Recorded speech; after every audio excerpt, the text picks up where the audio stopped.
Okay. All right. Good morning, good afternoon, or good evening, everyone. I am extremely humbled, excited, grateful, and honored that we are joined, of course, with our great friend of the show at this point. I think it's safe to say he's become a great friend, Mr. Dan Winter, a good friend of the Generation Z show. Today, we will be looking at a couple of different things. I have some questions for Mr. Winter myself, but without further ado, Dan, how are you, sir? And the floor is yours.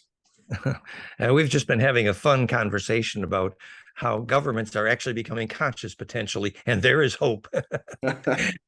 and although I don't really have a prepared lecture this evening, somebody even just today asked a very basic question, which I think meditatively deserves a conversation. And that question was, what is astral hygiene? And I think that conversation is useful. Do electrical engineers have a definition of what astral hygiene is? And this has practical hygiene instruction, and this also has some electrical insight, perhaps.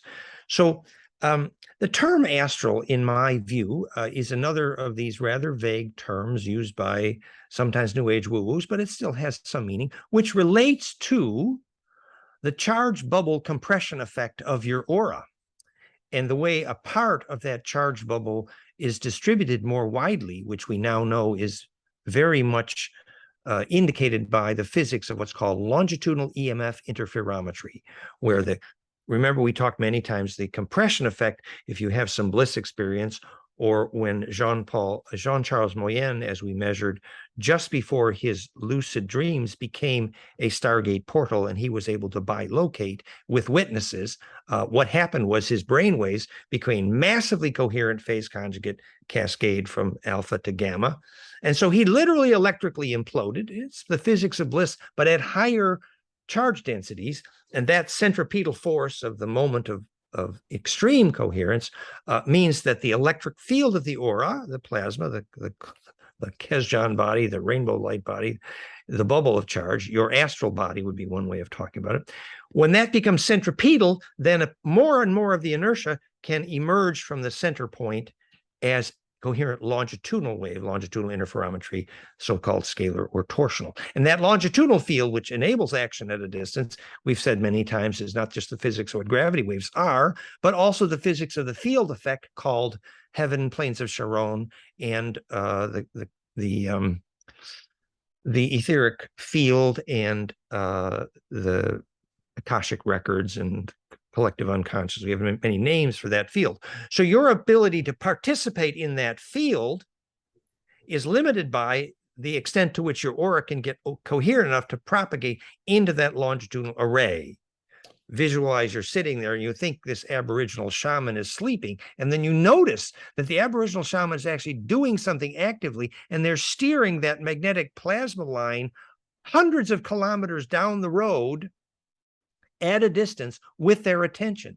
And that plasma line to them is a family pet. So to that, Dan, if I may, while you were explaining this, I was actually doing a little sketch here, if I may. So if this represents the ground and these two bars here represent, say, the Casimir effect, taking two aluminum plates, putting them close together, it's been claimed and observed, to your point, that there's more, we could say, resonant energy confined within the two plates that then we could say get to that center point and non-destructively self-implode, which emit stronger magnetic wavelengths that then the sun and its electrical light waves, we could say, hug, if you will, hence the term electromagnetic. So B would represent the magnetic flux flow, and then E would represent of course, the light rays coming from the sun. Would this be an appropriate diagram? The B field, as it were. Actually, it's very useful because the Casimir, what you're calling the Casimir effect, is at one level creating a more perfect still point, where where the electrical compression becomes symmetrical enough that the compression can focus enough on that still point to then participate in a larger longitudinal array, basically finding the still point. Sometimes the lasers find the still point in phase conjugate optics at a fairly small, narrow optical bandwidth. But phase conjugate magnetics, we were just talking about earlier, which can create propulsion or healing, for example, it's a longer wave implosive still point. the reason the first nuclear device was named implosion. You had to create the perfect still point with all the compression waves arriving symmetrically at the same spot at the same time. And that implosion would then send a portion of that inertia off into the more coherent, aligned longitudinal interferometry that is the embedding in the long wave. And later we learn more about the physics of why gravity waves are longitudinal EMF.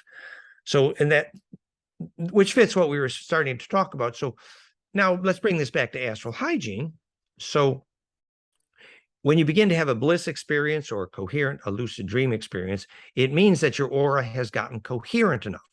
So getting the aura coherent is a pretty good title for the book about astral hygiene, actually. So basically, the plasma, which is the charge bubble of your aura, a cocoon, you could think of it as cold plasma, in the sense that it didn't take heat to create that aura. It took electrical order, implosive electrical order, actually. Would that be so there's cold fusion as well? Well, yeah, the idea of cold fusion is actually alchemic in the sense that if you didn't make implosion, the fusion ain't cold. Right. The physics of alchemy is literally charge implosion. Right. And the whole work that Elizabeth did on, it can predict the isotope transition frequency and temperature of every valuable isotope transition in the whole atomic table. That's another story, but it is the physics of cold fusion. The physics of alchemy is literally nothing other than non-destructive charge collapse, which is the center point, which is the still point. If that still point has waves arriving with enough symmetry, then it can radiate, it can implode. And that symmetry is key. And now let's bring this back to our psychological discussion about astral hygiene. So now do you understand why people who are depressed or addicted or alcoholic get holes in their aura? Because the compression at center is no longer symmetric. They're not, the spirals, if you will, are not locking in. I did too much LSD, and then they checked with my GDV, and there's holes in my aura. Am I surprised? No. I see. Okay, right. Recreational drugs are recreational. Oops. If you make one part of the aura more, charge distributed with, psychoactive materials, and you don't end up with long wave symmetry, then you have holes in the aura. So that's why we've always. Go ahead. Sorry, if I may, this is a terrible sketch, but the idea would be whether it's the chakras of the human body, it's rings, and they must be centered for that non-destructive, self-implosive, we could say, if you will, I don't want to. Implosive still point. Right. Thank you so much. And so what's essentially happening is if someone is, whether they're not taking care of their shell, their body, their container, and even their spirit, no meditation or anything like this, what happens is any one of these just go off kilter. They become asymmetric, essentially, which is a simplification, but important to think about. Right. So another practical example is, so then the point of astral hygiene is those holes in the aura are what enable the parasites to get you. Right. Very simple. If your aura is very symmetric and has a smooth, solid shell, it's very coherent. It's much harder for those parasites to get you. It's very simple. That's why, if there's too many beer drinkers in the bar, you're going to have astral parasites all over the damn place. Right. I see. Okay, this makes sense. So it's been claimed as well that, and this has been publicly stated before on the World Health Organization's website pertaining to extremely low frequencies, that these alleged longitudinal waves, they coil or hug people's, we could say, for example, say someone's standing on the ground, they coil or hug the humans, if you will, which would speak to us being, you could say, antennas, receivers, emitters, or maybe all of it combined. Would that speak to keeping a clean hygiene, if you will? Well, remember the old story that I was standing in the BO co-op and I got hot, so I took my shoes off and my sweaty feet touched the wooden floor. And at that instant, the people in front and behind me in line suddenly decided they needed to initiate a conversation with me. The reason was because I initiated a conversation with the array by wet feet touching earth or grounding. And that grounding, the communication mechanism, is that longitudinal serpent, literally the dragon in the ice castle, to quote the title of the book by my famous friend David Yarrow. So that's the dragon. And if you Wow. don't embed in that dragon, then you don't communicate with the earth. And it's true that if you're communicating with the earth in an area where there's nothing but pain in the earth grid, that can be astral hygiene too. But if you have access to some beautiful nature, then grounding is beautiful and critical for health, as in the book Earthing. Well, if I one more thing, if I may ask, Dan, adding to what we looked at here with the different, we could say chakra, the node points, you name it, of the person, the idea would be that that perfect center point of the self implosion is most ideal for blissful astral hygiene and all of this. Now, in your opinion, and I'm not claiming to know the answer, I'm just speculating, when people see, for example, an outline drawn of some of the of all the rings on either opposing side, to a lot of people that represents the not just the DNA double helix, but the caduceus, the serpent, you name it. Would you attribute this, the two serpents wrapping around the center point, as benevolent, malevolent as the parasites, in your opinion? I would try. Obviously, the metaphor you describe of the caduceus up your chakras is beautiful because it's been used for thousands of years. So obviously, that's a useful metaphor. I would suggest, from an electrical biophysics point of view, to nail that down to something very concrete, to look at the proven biophysics of Kundalini, goldenmean.info/Kundalini. And in that case, we could actually map on the spirals up between the chakras the measured low frequency sacrocranial harmonics in the spine liquid pump, which are literally the physics of the mechanism by which the known microwave current going up the sushumna between the phonon component of the spine liquid pump, the known physics of the sacrocranial Kundalini. And by the way, if your spine liquid is pumping, it is clinically impossible to be depressed because something's arriving at the high brain, basically. So if you look at the physics of Kundalini, you get exactly what you're describing. And then you can see when you're using a 10-second breath and very coherent brain waves, and there's more and more implosion in that spine liquid pump, until the point at which it feels like there's a red hot poker going up your tailbone and out your crown chakra. 30 years, I can talk about this pretty personally, actually, of Kundalini. And what that is the local still point embedding with a longer wave. And are you saying, is that the good guy or the bad guy? Well, hello, it's both. Right. Okay. Thank you for that answer, because I wanted to ask here. I found a quite interestingly and starkly similar correlation between what's been alleged to be the pineal gland and the way that the we could say, forgive me, the electric pulses within the brain neurologically tend to constantly be scrambled all over the place, except it's been alleged that when one does Kundalini meditation, you name it, what ends up happening, if this is a person's face, is, to your point, Dan, the electrical charge works its way up to the crown chakra there, or the pineal gland, if you will. I believe there is a difference, but it sparks just like those cheap Tesla plasma balls you can buy, except when we see those balls with all different electrical pulsations all over the place, they, in this particular case in the human mind, they would straighten and lock in. Would that be an appropriate? Well, as someone who has been regularly toasting my pineal gland for 30 years, I call it the crown chakra meltdown. I can relate pretty personally. And what we can say is, per the discussion we had earlier, yes. Right. But in my case, I feel more momentum here, to be honest. I mean, people who feel above my crown chakra, they feel a tingling, they feel a negative ion wind, actually. And the top of my head has a big bump there, which has increased. I mean, literally, it's a phonon pressure.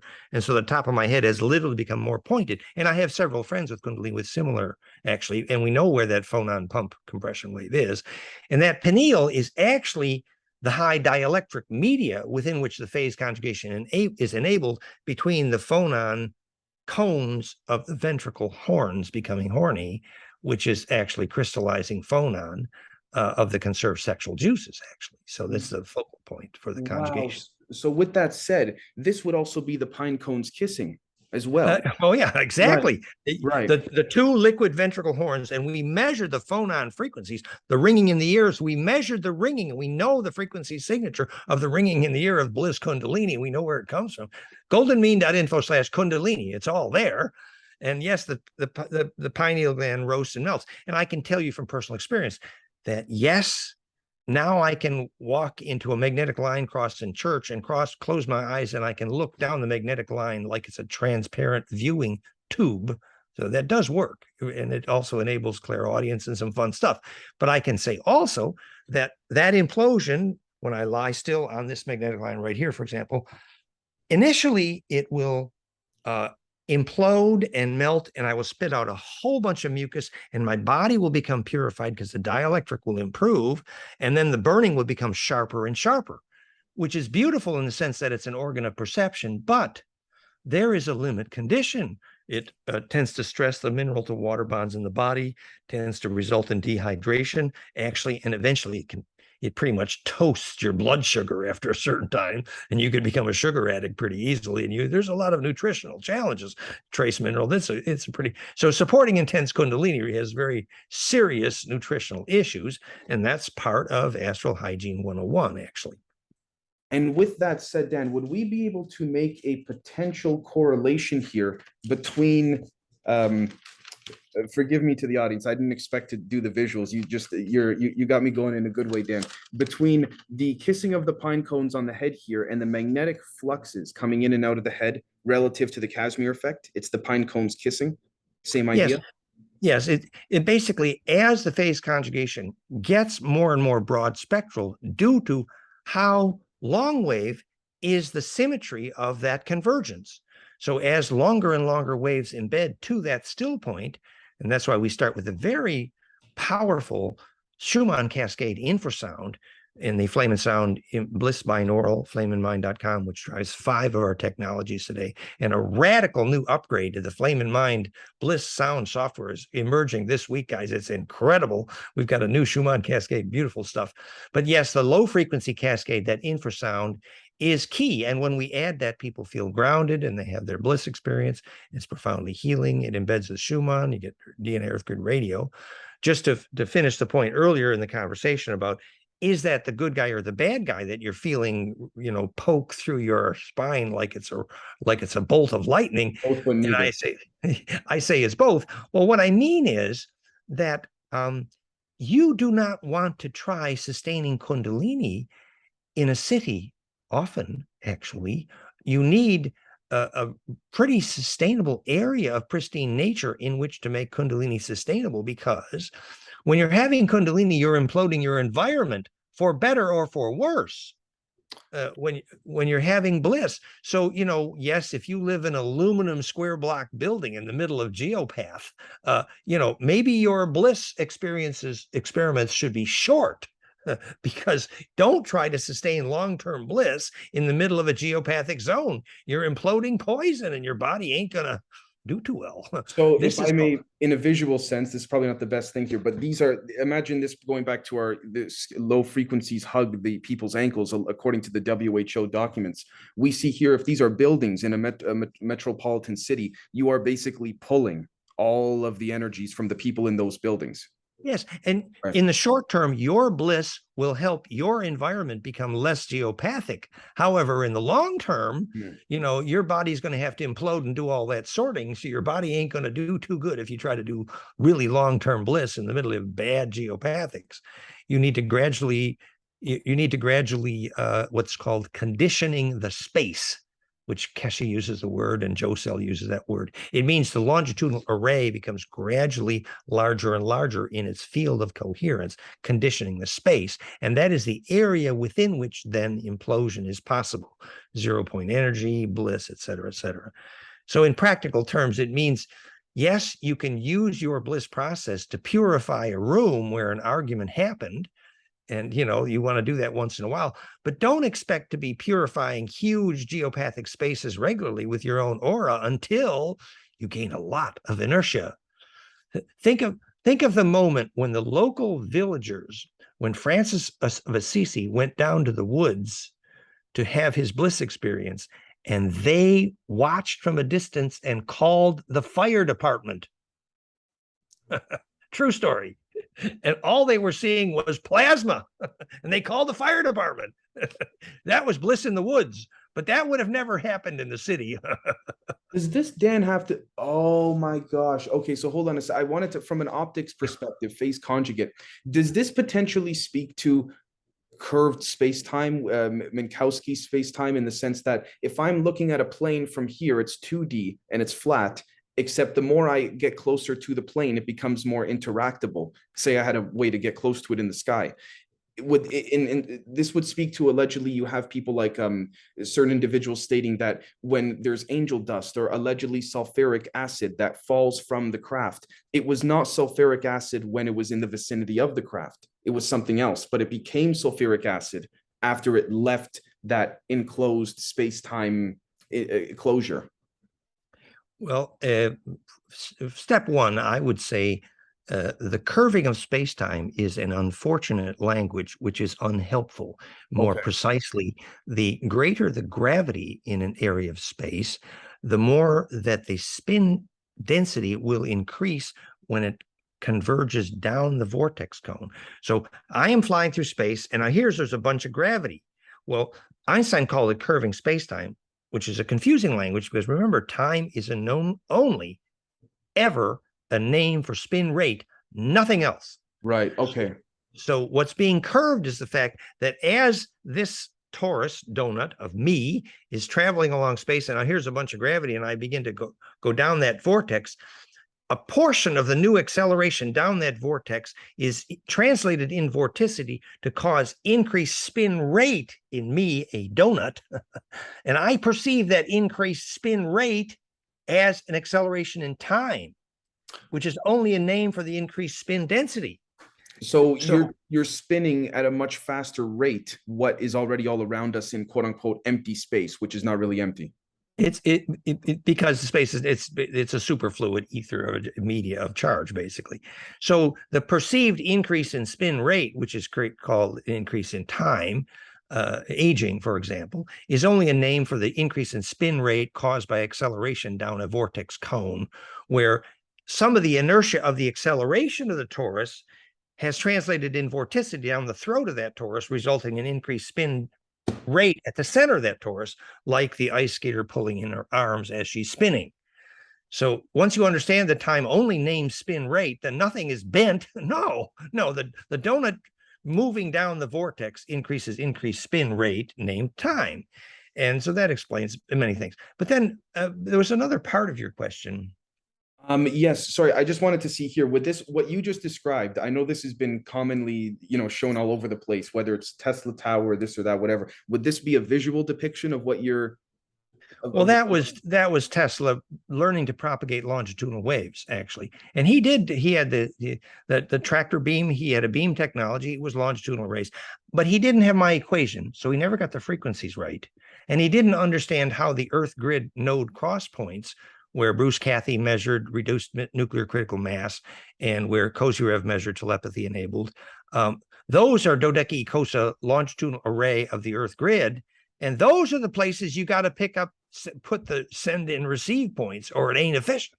And I'm convinced Tesla didn't understand the nodal array of longitudinal waves creating gravity. So he didn't get the locations right for the wireless power to distance, and nor did he get the frequency signature right.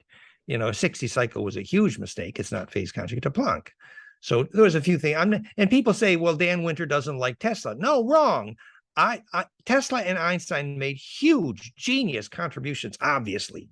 But yet on my website, fractalfield.com/vacuum energy, there's a very large slide, one entitled Tesla's mistakes and one's called Einstein mistakes. And they made, of course, if they made huge contributions, they also made some god-awful mistakes. Like Einstein thought the speed of light was a speed limit. Wrong. Right. He thought action at a distance is spooky. Wrong. So obviously, it doesn't mean we didn't like these guys. We respect them, but we have to fix their mistakes. So if I to that point, Dan, I don't mean to be all over the place, but I'm getting really excited discussing this here in the sense of, and I fully agree with you, which is that nothing goes faster than the speed of light. Except I think that would you agree that our soul, our chi, our prana, if you will, can, and I liken this to the example of, for example, imagine your whole life you've lived inside of a car and you didn't know you could leave that car. You approach a drive-through to get some food, but the car is too big for the drive-through. Now, but you realize at that one moment you can get out of the car and you fit through the drive-through if you walk through it. So the car would be reminiscent of our physical body, and us getting out of the car to walk through the drive-through would be reminiscent of our soul, if you will. Would that be? Well, the metaphor was anything that cannot do implosive compression cannot do acceleration. So at the moment of death, if you're angry, you ain't going to make it to ancestor memory because you couldn't do compression well. And the same thing is true. You can't take your car with you through the Stargate because it doesn't have a dielectric constant that can do implosive compression, which is why the guns are going to melt at the time of the rapture. That's okay. So that's the whole. Okay, now to that, if I may, if these are scalar waves hugging the ground, and as you claim with your work, and this is a pyramid, let's say, would the idea be to, if I may, take one or whatever, however many is needed of those scalar waves and get them to stay inside of the pyramid and then oscillate like a pendulum, bouncing off either side of the pyramid to get, and then as it gets closer and closer to the tip of that pine cone, if you will, or the tip of that squirt gun, it by definition, like the Casimir effect, encloses more and more and starts to oscillate quicker and then shoots out. Would that be? Well, that's a pretty good metaphor. That would explain in part why all the functional pyramids are at Earth grid dodecahedron or cross-point nodes, and how then the pyramids were used for global wireless power, and why pyramids were called the Hummer. And that was the subject of our last hour and a half conversation with Sam Osmanagic of the Bosnian Pyramids, entitled "The Purpose of Pyramids," which a film that just went viral. So we sort of had that conversation. Yes, exactly. Right. And so the Hummer, what makes it a Hummer is the Schumann harmonics are literally phonon infrasound phase conjugate pump wave. That's what the phase conjugate pump wave is that enabled the pyramids to implode longitudinal and be a global wireless power grid. And you're right, you had a high dielectric below in the limestone, but at the top, the capstone was a high piezo. Right. A media for higher frequency conjugation. Interesting that a lot of the capstones, if not all of them, have been removed as well. Yeah, and so the pine cone ain't burning there anymore. Right. And this would speak as well to the idea of the tuning forks. So you would do the same thing that we just showed here, except at a smaller level, and you would get the electromagnetic, we could say, frequencies to resonate within the tuning forks. And wherever you put that fork to, say, a rock, it would literally be like a knife through peanut butter. Well, or am I incorrect? Those tuning forks would get a lot more resonant when placed at a rock in a node of the longitudinal array around the pyramid, not an antinode.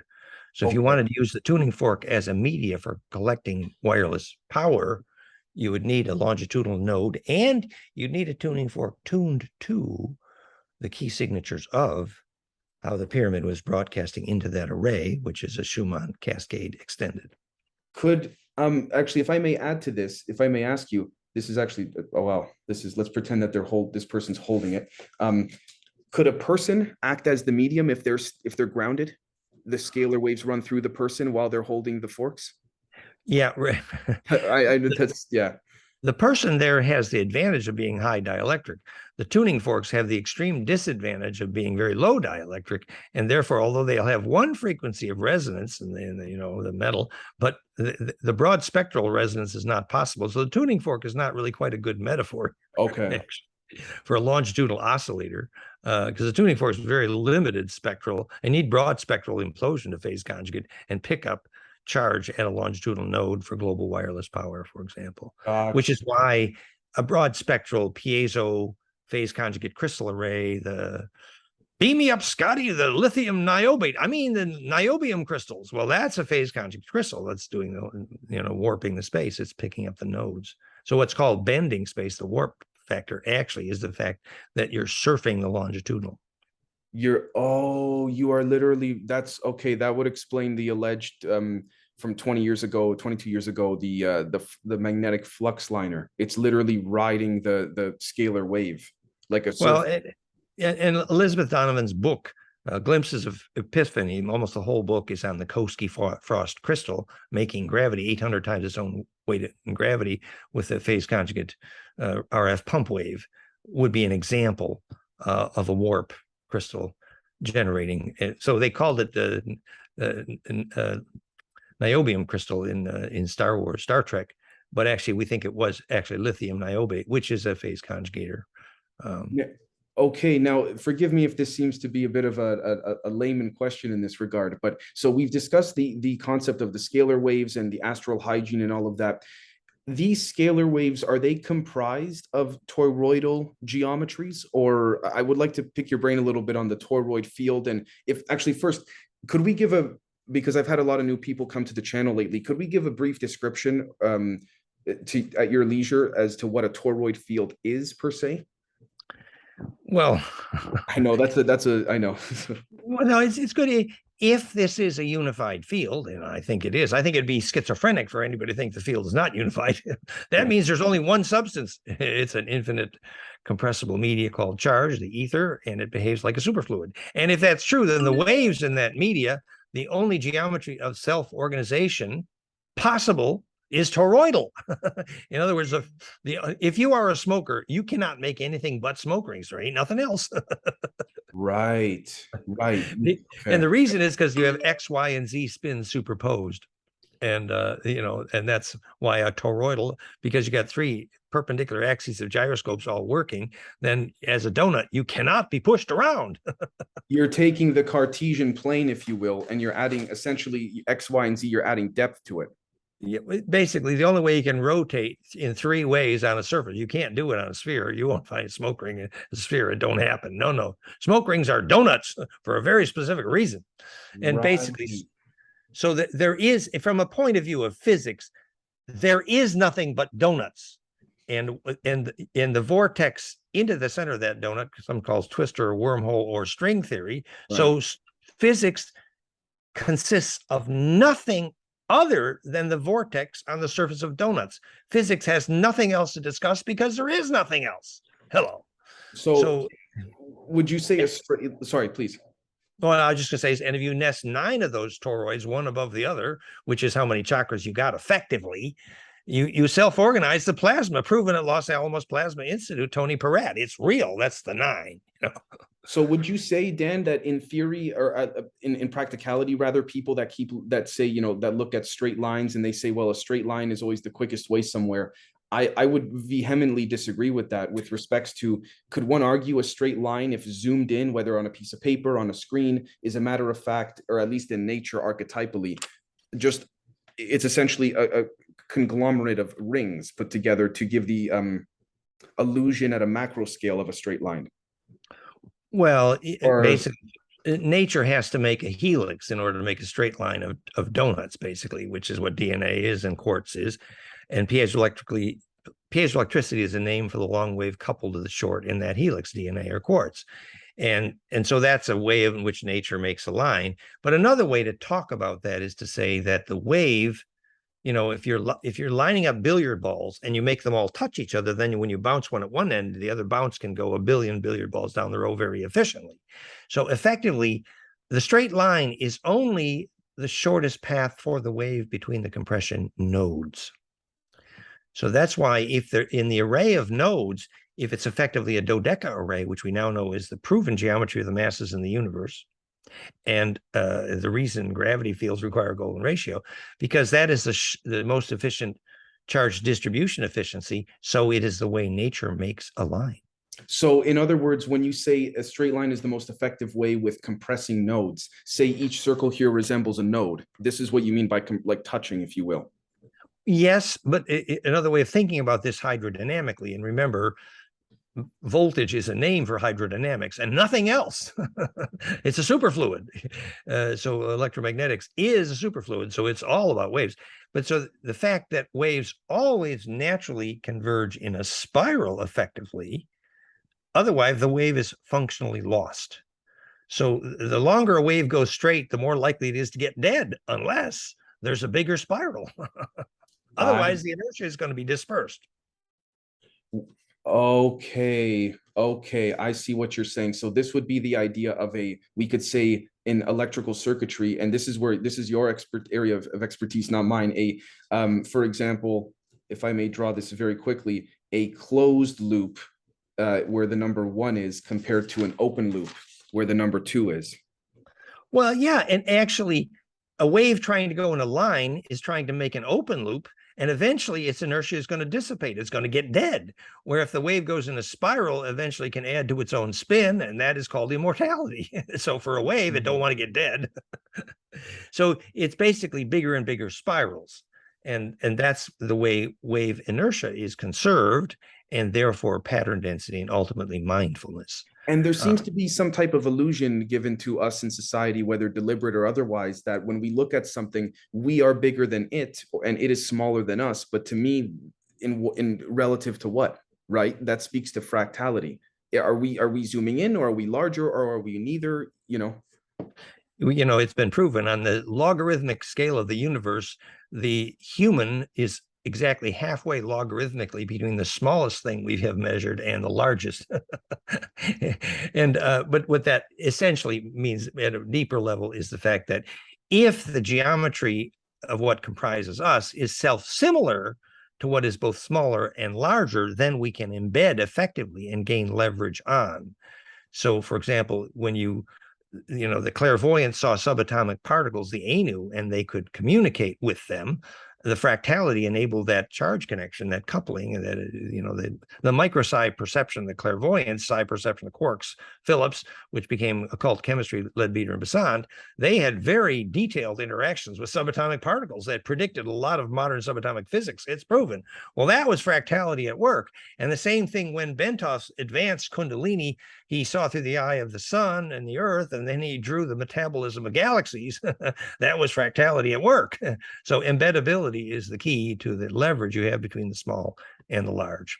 So what, if I may ask one final thing here, when we speak on embeddability, I'm just going to, if I may very quickly, use this sheet of paper here, this idea that if we have within a system of something, for example, let's say this idea of embeddability would be sort of like overlaying, if you will, in open systems, Pac-Man's mouth, and this would be the idea of overlaying. Well, yeah, but I think if you drew golden spirals of a pentagram within a pentagram, it'd be even better metaphor. Right.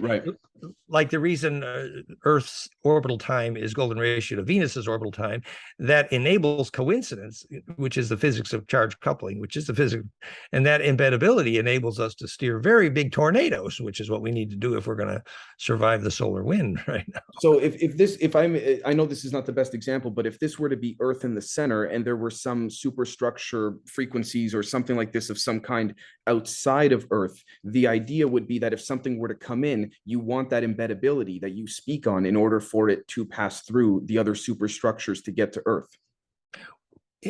Like if you wanted to absorb the spin non-destructively, if it's on the path to implosion, it will not generate heat on the way. And that's the point at which during your Kundalini, you're saying, oh, there's lightning going on my tailbone, but I'm relaxed and I'm enjoying, I'm enjoying the feeling of lightning going. Well, the moment you have the first hint of fear, you will generate heat, and that's going to be destructive. Whereas as long as you believe the larger body that's going through you like a lightning bolt is love, Daniel Brinkley during his 2 near-death experiences, or the movie Powder.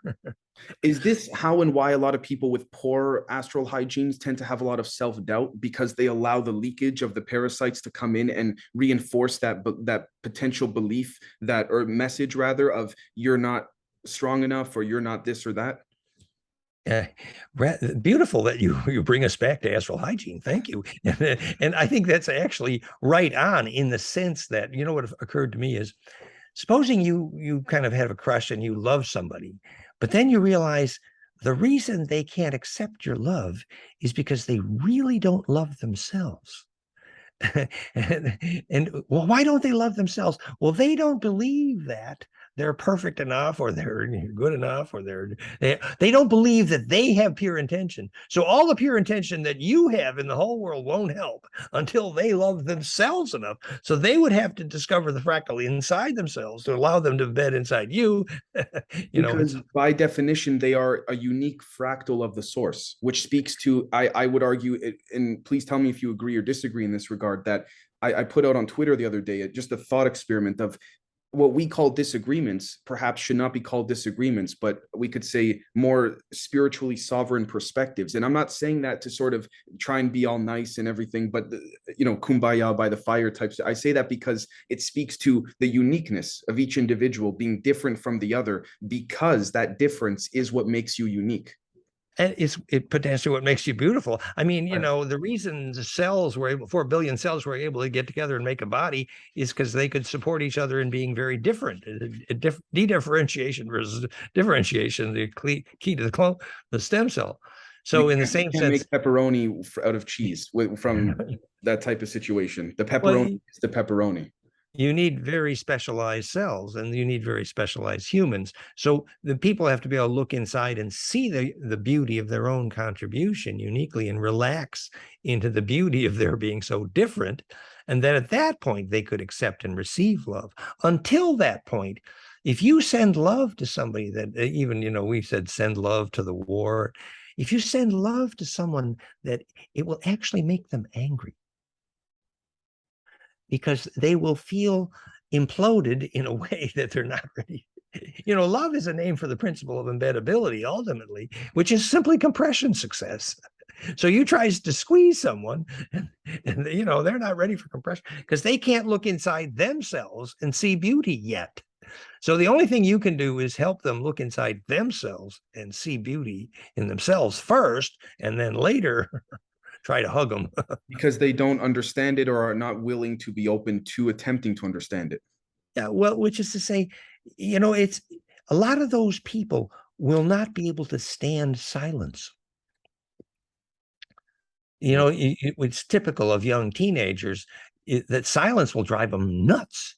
They have to have live music or they're going insane, because they start to hear their own inner voice, and they assume that's what's inside them is insanity, instead of assuming what's inside them is beauty. Well, how do you correct that misperception? So people who can't stand silence generally can't stand to be loved. Now that comes down from a psychological perspective, and I'm going to bring this back to astral hygiene in a moment. That speaks to, you could say, self-analyzing, saying, okay, I just got into an argument with my partner.